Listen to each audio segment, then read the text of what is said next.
I told you everything I know. Just watch the screen, Miss Hale. Oh, God. Oh, my God. That's the scar. That's it. That's him. Oh, God. You sure? I know it. I know it. Then tell us what happened after he grabbed you. This account reconstructs a homicide investigation using patterns repeatedly documented in real-world forensic cases. Names and identifying details have been altered for privacy. October 14th, 2023. 2:14 a.m. Ridgeway City is a place where the shadows grow long, and the silence in the industrial district is usually a sign of trouble. But for Detective Aaron Whitmore, a man with 22 years on the force and a reputation for seeing things others miss, this night was different. He didn't know it yet, but the call he just received would be the one that finally pushed him toward the exit of a long, decorated career. The location was 412 North Hollow Avenue. Locally, it's known as the Blackwood Block, a jagged, fire-scarred skeleton of an apartment complex that should have been demolished years ago. It's a place for ghosts and those who wish to be forgotten. Officer Miller's body camera captures the first moments of the discovery. In the footage, you can see the beam of a high-intensity flashlight cutting through a thick, swirling fog of drywall dust and asbestos. The air is so heavy you can almost feel the grit in your own lungs. Miller's breathing is heavy, his footsteps crunching on broken glass and charred timber. Then, the light stops. On the 4th floor, tucked into a corner of what used to be a nursery, lies Martin Hale. He is 29 years old. He is wearing a clean flannel shirt and work pants. He looks almost peaceful, as if he simply laid down to take a nap amidst the ruins. But as the camera moves closer, the truth emerges. A single surgical gunshot wound to the center of the chest. At this moment, the person who pulled that trigger thinks they've won. They think the Blackwood Block is a graveyard that doesn't talk. They believe that by moving Martin, by cleaning him, and by staging him in a condemned building, they've bought themselves a lifetime of freedom. They are wrong. That one decision, the choice to move the body, is the mistake that is about to cost them their career, their reputation, and their life. Before this investigation is over, the secrets hidden in the Ridgeway City construction unions and the dark corridors of the city's fixers will be dragged into the light. If you believe that justice should be absolute and that no one, regardless of their status, is above the law, hit the subscribe button now. We document these cases to ensure that the victims are never just a statistic. Where are you watching from today? Let us know in the comments. We're building a community dedicated to accountability. Martin Hale wasn't a ghost. He was a son, a construction worker, and a brother. He had been missing for 14 days. His sister Elena had spent those 2 weeks calling hospitals and jails, convinced her brother had succumbed to the demons of his past.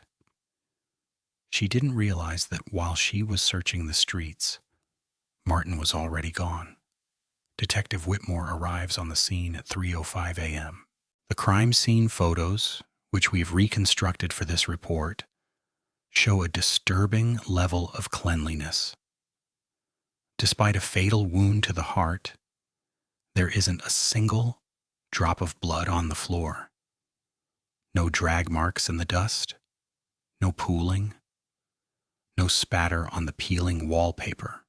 Frame by frame, you can see the problem, Whitmore would later note in his initial incident report. The victim is laid out with his hands at his sides. His boots are clean. In a building this filthy, it's physically impossible to walk to the 4th floor without picking up debris. Martin Hale didn't walk into this room. He was carried.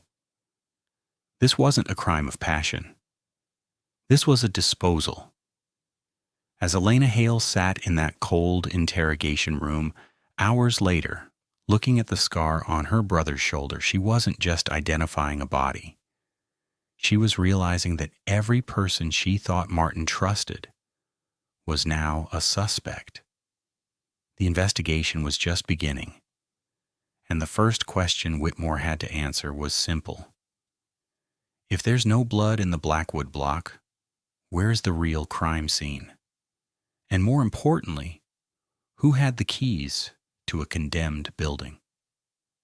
Stay with us, because what Elena discovers in Martin's phone records in the next hour will change the jurisdiction of this case, from a local homicide to a federal conspiracy.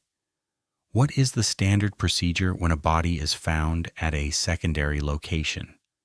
Should the lead detective focus on the victim's past or the location's history first? Tell us your thoughts below before we reveal the shocking contents of the first forensic sweep. By the morning of October 15th, the Blackwood block was no longer just a condemned building. It was a forensic puzzle that defied the laws of physics. Detective Whitmore and Detective Perez were now operating on less than 3 hours of sleep, fueled by the kind of adrenaline that only comes when a case starts to feel wrong in your gut. The preliminary ballistics report arrived at 9 a.m., and it was the first of many bombshells. According to the document, the projectile recovered from Martin's chest was a .380 caliber round, a common enough bullet, but the entry wound told a different story. The lack of carbon stippling indicates the shot was fired from a distance of more than 5 feet, Perez noted in her supplemental report. But the trajectory is perfectly horizontal. For Martin to be hit like that, he had to be standing perfectly still or perhaps restrained. The detectives were looking for a primary crime scene, a place where Martin Hale had actually bled. Because as the medical examiner's deposition later stated, a wound of this nature severing the descending aorta would result in the loss of approximately 2 liters of blood within 60 seconds. The fact that the victim's clothing was pristine and the Blackwood floor was bone dry suggests the body was not only moved, but professionally cleaned before disposal. While the police looked for the where, Elena Hale was looking for the who. Returning to the small apartment she had shared with Martin, Elena felt a crushing sense of guilt. She had spent 2 weeks angry at him, thinking he'd relapsed. Now every item in his room felt like a haunting reminder of her mistake. She began a meticulous search, not as a sister, but as a woman who knew her brother better than any detective ever could. Under a loose floorboard in Martin's closet, she found his work burner, a cheap, prepaid phone he used for side jobs. When she powered it on, the screen lit up with a series of frantic messages from a contact labeled only as CR. "The site is hot. Don't show up until 2 a.m. Martin, answer me. We have a problem with the ledger. If you talk to the foreman, you're done." The last message was sent the night Martin disappeared. Through our investigation, we obtained the internal communications from Ridgeway Construction Oversight. A memo dated 3 weeks prior to the murder reveals a growing tension. Employee 882, A. Hale, has raised concerns regarding the structural integrity of the South Pier project. He is claiming the concrete density reports were falsified, suggest immediate mediation by Caleb Rourke. Caleb Rourke. The name sent a chill through the precinct. Rourke wasn't a construction worker. He was a fixer, a man who specialized in making problems disappear for the city's elite developers. He had a rap sheet 10 miles long, but never a conviction that stuck. Rourke is a ghost, Whitmore tells Perez in a recorded briefing. He uses abandoned properties as his office because there's no surveillance, no paper trail, and no witnesses. If Martin was meeting Rourke at the Blackwood, he wasn't there for a job. He was there for sentencing. But the mystery deepened when the forensics team analyzed the dust found on Martin's boots. Using a high-powered electron microscope, they found traces of specialized marine-grade epoxy, a substance used exclusively in underwater bridge repairs. Frame by frame, the lab results show that this epoxy is still green, meaning it hadn't fully cured when it touched the leather, the lab technician's statement reads. This specific batch was only used at one location in the last 48 hours. The South Pier Project. The South Pier. A multi-billion-dollar city contract. Suddenly, the Blackwood block wasn't just a convenient dump site. It was a distraction. The killer wanted the police looking at a fire-scarred apartment block in the north, while the evidence was literally hardening into concrete in the south. Elena didn't wait for the police to connect the dots. Driven by a desperate need for the truth, she drove to the South Pier construction site. Her dashboard camera recorded the encounter. You can see the towering cranes, the massive slabs of concrete, and the figure of a man in a hard hat stepping out to block her car. Elena stated that she was looking for Caleb Rourke and explained that her brother, Martin, had worked at the site. The foreman replied that Martin Hale had walked off the job 2 weeks earlier and claimed they did not know his whereabouts, adding that Rourke did not work there, but was private security. Elena challenged this by pointing out that Rourke's name appeared repeatedly on her brother's phone and asked why Martin had been afraid of him. Leaning closer, the foreman warned her that people like her brother became confused after seeing things they did not understand, advised her to go home and mourn, and implied that she could end up confused as well if she did not. The foreman's threat wasn't just bluster. As Elena drove away, a black SUV began to tail her. She was no longer just a grieving sister. She was a witness to a cover-up that reached the highest levels of City Hall. Back at the precinct, Whitmore was hitting a wall. Every time he tried to pull the blueprints for the South Pier, he was told the files were under seal for national security reasons. They're burying him, Whitmore says in a leaked audio clip from the break room. They killed Martin Hale to hide a structural failure that could kill thousands, and now they're using the law to protect the murderer. The addiction of this case lies in the layers. It's not just a murder, it's a heist of public safety. Every time Elena or the detectives get close, the system pushes back. But then a break. A low-level security guard at the South Pier, fearing his own involvement, sent an anonymous tip to Detective Perez's private email. It contained a single video file from a hidden safety cam the union had installed without management's knowledge. The footage is grainy, flickering in the salt air. It shows a man, unmistakably Martin, being led into a storage container by 2 men in suits. One of them is Caleb Rourke. 3 minutes later, a muffled sound vibrates the container walls.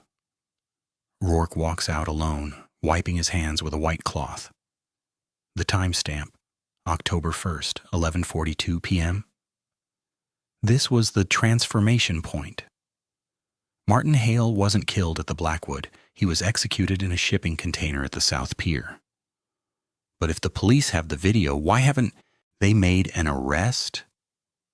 The answer is chilling. Because the second man in the video, the one holding the door for Rourke, isn't a construction worker. He's wearing a uniform.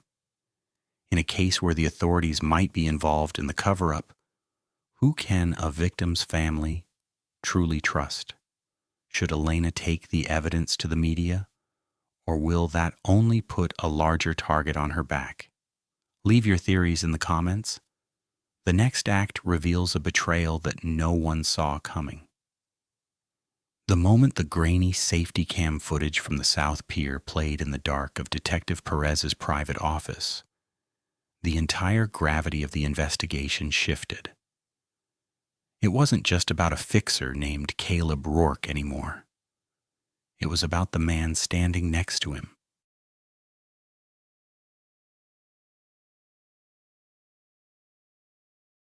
Frame by frame, you can see the profile, Perez whispered, her voice recorded on her own digital memo. The posture, the standard issue tactical holster, the specific gait. That isn't just a security guard. That's an officer of the law. The transformation point occurred at 4:12 p.m. on October 16th. Detective Whitmore was running the plates of the black SUV that had been tailing Elena Hale. He expected it to come back to a shell company or a rental. Instead, the system flagged the plate with a federal interest block. Suddenly, Whitmore's computer screen went black. A notification appeared. Access denied. Unauthorized inquiry, reporting to Internal Affairs. And now that mistake is costing him everything, the narrator notes. By simply trying to protect Elena, Whitmore had tripped a wire he didn't even know existed. Within 20 minutes, he was called into the commander's office and stripped of his service weapon. "You're being placed on administrative leave, Aaron," Commander Vance said. The audio captured by Whitmore's hidden personal recorder. "The Hale case is being handed over to the state's attorney's special investigations unit. You're to have no contact with the victim's family. Do you understand?" But Whitmore understood something else. The special investigations unit was where cases went to die. While the police department was purging the investigation, Elena Hale was making a discovery that would change the jurisdiction of her brother's death forever. Using Martin's old tablet, she managed to bypass his cloud security. She didn't find photos or messages. She found a series of voice memos recorded during his final shifts at the South Pier. "Marcus, voice memo? It's not just the concrete. They're using the bridge as a transit point. Rourke isn't just fixing the books. He's moving cargo. I saw a manifest today. It wasn't for steel. It was for Category A, restricted hardware. If I'm hearing this right, the bridge isn't the project. It's the cover." This was the point of no return. Martin Hale hadn't just stumbled upon a construction scam. He had discovered a federal arms trafficking ring operating under the guise of a multi-billion-dollar public works project. The immediate consequences were devastating. As Elena sat in her car, listening to the memos, her passenger side window shattered. A flashbang grenade was tossed into the vehicle. Body camera footage from a nearby patrol unit, which happened to be in the area by coincidence, shows the chaotic scene. Elena is dragged from the car by 3 men in tactical gear. They aren't wearing name tapes. They aren't announcing themselves as police. The security camera across the street shows a coordinated abduction. The investigative report later detailed, but the local precinct received a Code 4, all clear, from a high-ranking official telling them to stay away from the scene. But the kidnappers made one fatal error. They didn't realize that Elena was on a live-streamed video call with Detective Perez when the window broke. "I have the audio," Perez shouted in the middle of the precinct. "They're taking her to the old water treatment plant. Whitmore, get your car." Perez and a disarmed Whitmore ignored the leave order. They weren't acting as cops anymore. They were acting as the only people who could prevent Elena from meeting the same fate as Martin. As they raced toward the water treatment plant, the truth about the man in the uniform on the South Pier video was finally revealed.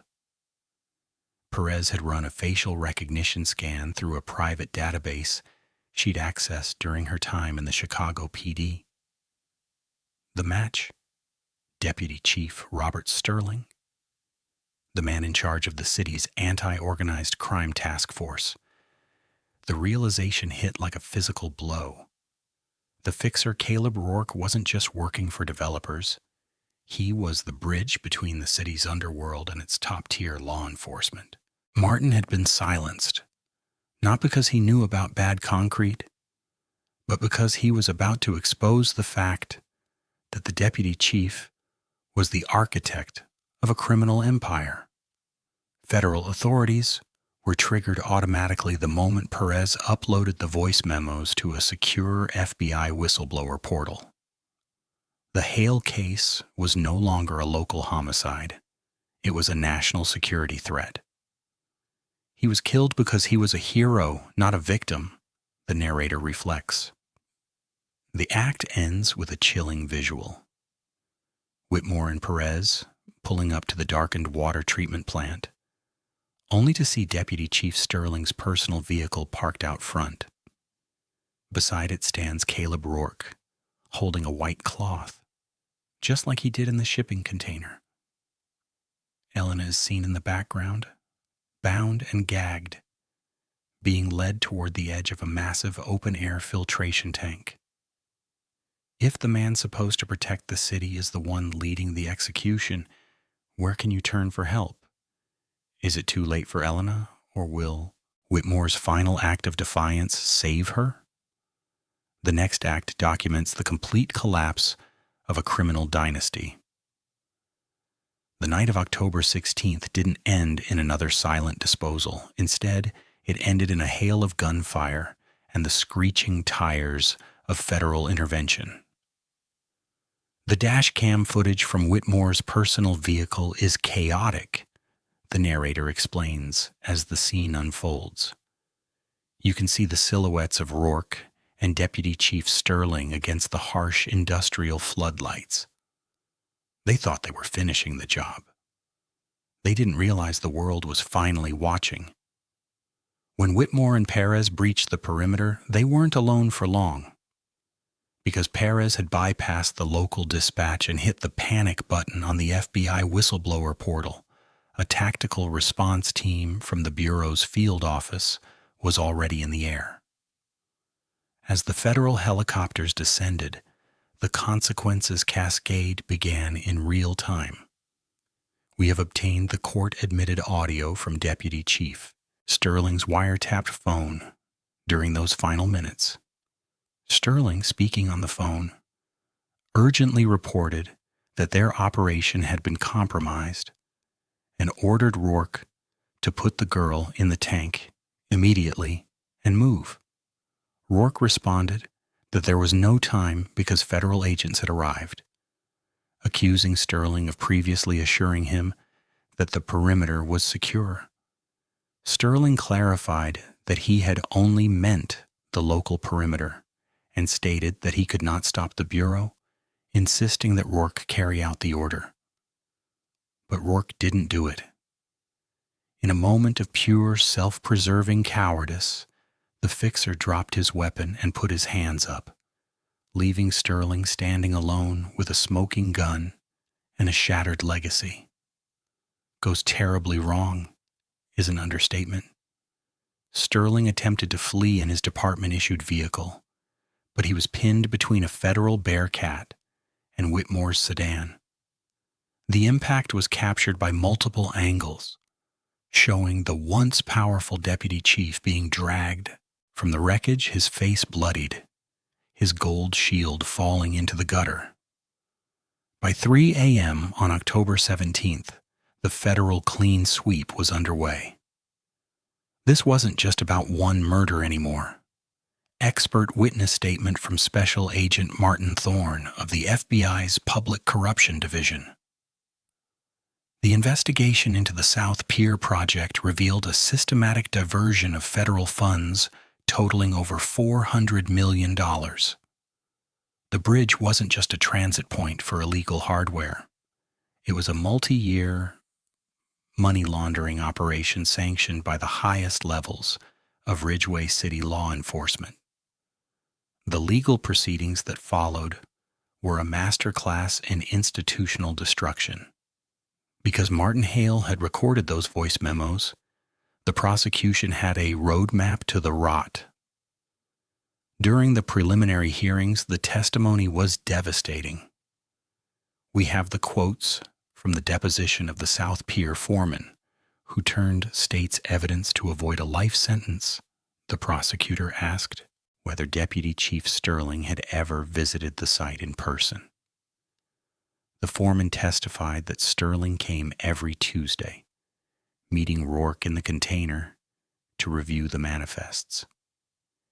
He explained that if any worker asked too many questions, Sterling would signal Rourke to deal with it, and he stated that this was what happened to Martin, who had seen the crates and the hardware. According to the foreman, Sterling then instructed Rourke to clean the site. The face's instant karma element of this case was the immediate financial and social annihilation of the conspirators. Caleb Rourke was the first to fold. In exchange for avoiding the death penalty, he provided the exact coordinates of the primary crime scene, the shipping container at the South Pier. When forensic teams moved in, they didn't just find Martin's blood. They found traces of DNA belonging to 3 other missing persons linked to the construction union. Frame by frame, the forensic reconstruction shows the horror of that container. The narrator continues. It was a literal kill room, lined with industrial plastic and equipped with high-powered cleaning solvents. Rourke hadn't just killed Martin. He had been operating a disposal service for the city's corrupt elite for over a decade. The civil lawsuit filed by Elena Hale against the city of Ridgway and the estate of Robert Sterling would eventually become the largest in state history. But for Elena, the money was secondary to the destruction of the reputation of the man who took her brother.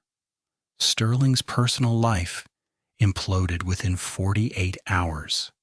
His wife filed for divorce. His children issued a public statement disowning him. And his private assets, including a $3 million waterfront mansion bought with South Pier money, were seized by the Department of Justice. You can see the moment the mask slips, the narrator notes, referencing the courtroom footage of Sterling's arraignment. He's no longer the deputy chief.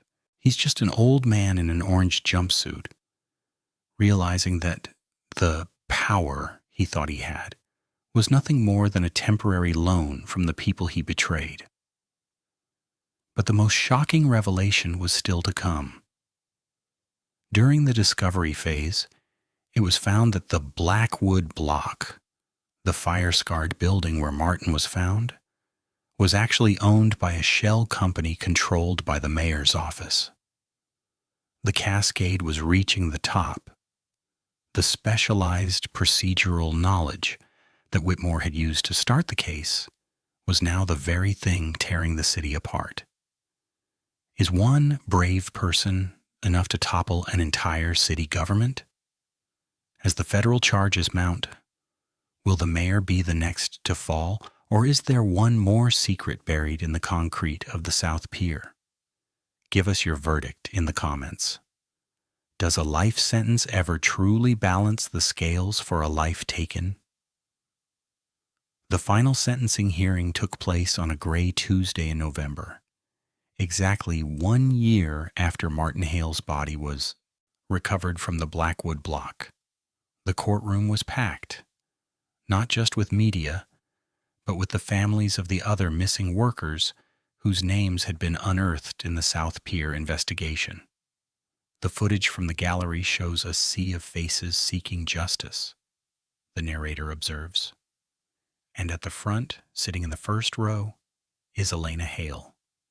She is no longer the woman who doubted her brother. She is the woman who saved his legacy. The catastrophic backfire was complete. Robert Sterling, the man who once held the power of life and death in Ridgway City, was sentenced to life in federal prison without the possibility of parole, because the crime involved federal civil rights violations and the trafficking of restricted hardware. He was moved to a maximum security facility in a different state, far away from the officers he had once commanded and corrupted. Caleb Rourke, despite his cooperation, fared little better. He received 60 years. As the judge stated during sentencing, "You were the hand that pulled the trigger, but you were also the architect of a decade of silence. Your cooperation doesn't erase the blood in that container." But the true resolution came from the systemic changes triggered by the case. The South Pier project was halted for 6 months while a federal task force conducted a complete structural audit. They found that the bad concrete Martin had warned about was real. 3 of the bridge's primary supports were so compromised they would have collapsed within 5 years. Martin didn't just die for a secret, the narrator says, over footage of the bridge being reinforced. He died saving the lives of the thousands of people who would have crossed that bridge every day. He was the only honest man on a site built by thieves. The Blackwood block was finally demolished. In its place, the city, under a new, federally monitored administration, built the Hale Memorial Park. A simple plaque at the entrance bears Martin's name and a quote from one of his final voice memos. "The truth doesn't need a foundation. It stands on its own." Detective Aaron Whitmore did not return to the force. He retired with his full pension, but he chose a different path. He now runs a nonprofit investigative firm that specializes in cold cases and public corruption, funded by a portion of the settlement Elena won. Detective Leila Perez stayed. She was promoted to lead homicide detective, the youngest in the city's history. She keeps a photo of Martin Hale on her desk, a constant reminder that the uniform is a responsibility, not a shield. As for Elena, the final authentic detail of her journey is the most poignant. In the closing moments of our investigation, we see footage of her at the South Pier, now a completed and safe structure. She isn't looking at the bridge. She's looking at the water. "I spent so long thinking he left me," Elena says in a final interview. "I realized he never left. He was just waiting for me to find him. I'm not the victim's sister anymore. I'm the sister of a hero. And that is a weight I am proud to carry." The story of Martin Hale is a reminder that while the powerful may stage the scene, they can never truly clean away the truth. It lingers in the dust, in the epoxy, and in the hearts of those who refuse to stop looking. This investigation was reconstructed from public records, trial transcripts, and the brave testimonies of those involved. It serves as a testament to the fact that no cover-up is ever perfect when there is someone left behind to tell the story. If this story of accountability resonated with you, please subscribe and share this video. It's through your support that we can continue to shine a light on the stories the powerful want to remain hidden. Our final question for you: if you were in Elena's position, would you have been able to trust the police again after what she went through? Or do you think the system is too broken to ever truly be fixed? Thank you for watching. We'll see you in the next investigation.